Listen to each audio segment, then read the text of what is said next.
Wolf, wolf, wolf. Three farmers were walking across a field and looking eagerly for tracks in the soft ground. One carried a gun, one had a pitchfork, and the third had an axe. Wolf, wolf, wolf, they cried as they met another farmer coming over the hill. Where, he asked. We don't know, was the answer. But we saw her tracks down there by the brook. It's the same old wolf that has been skulking around here all winter. She killed three of my lambs last night, said the one whose name was David Brown. She has killed as many as 20 since the winter began, said Thomas Tanner. How do you know that it's only one beast that done all these mischiefs? Asked the fourth farmer, whose name was Israel Putnam. Because the tracks are always the same, answered David Brown. They show that the three toes have been lost from the left forefoot. She has been caught in a trap sometimes, I guess, said Putnam. Samuel Stark saw her the other morning, said Tanner. He says she was a monster, and she was running straight towards the hill with a little lamb in her mouth. They say she has a family of young wolves up there, and that is why she kills so many lambs. Here are the tracks again, said Putnam. They could be seen very plainly, for here the ground was quite muddy. The four men followed them for some distance and then lost them on the hillside. Let's call the neighbors together and have a grand wolf hunt tomorrow, said Putnam. We must put an end to this killing of lambs. All the other men agreed to this, and they parted. The next day, 20 men and boys came together for the grand wolf hunt. They dragged the beast to the mouth of a cave far up on the hills. They shouted and threw stones in the cave, but the wolf was too wise to show herself.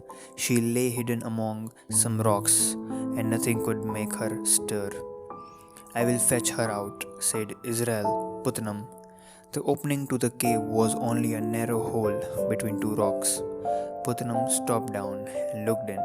It was very dark there, and he could not see anything. Then he tied a rope around his vest and said to his friends, Take hold to another end, boys. When I jerk it, then pull me out as quickly as you can. He got down on his hands and knees and crawled into the cave. He crawled very slowly and carefully. At last, he saw something in the darkness that looked like two balls of fire. He knew that these were the eyes of the wolf. The wolf gave a low growl and made ready to meet him. Putnam gave the rope a quick jerk, and his friends pulled him out in great haste. They feared that the wolf was upon him, but he wished only to get this gun. Soon, with the gun in one hand, he crept back into the cave. The wolf saw him. She growled so loudly that the men and boys outside were frightened, but Putnam was not afraid. He raised his gun and fired at the great beast. When his friends heard the gun, they pulled the rope quickly and drew him out. It was no fun to be pulled over the sharp stones in that way, but it was better than drew him out to be bitten by a wolf. Putnam loaded his gun again, then he listened. There was not a sound inside of the cave. Perhaps the wolf was waiting to spring upon him. He crept into the cave for the third time. There were no balls of fire to be seen now. No angry growl was heard. The wolf was dead.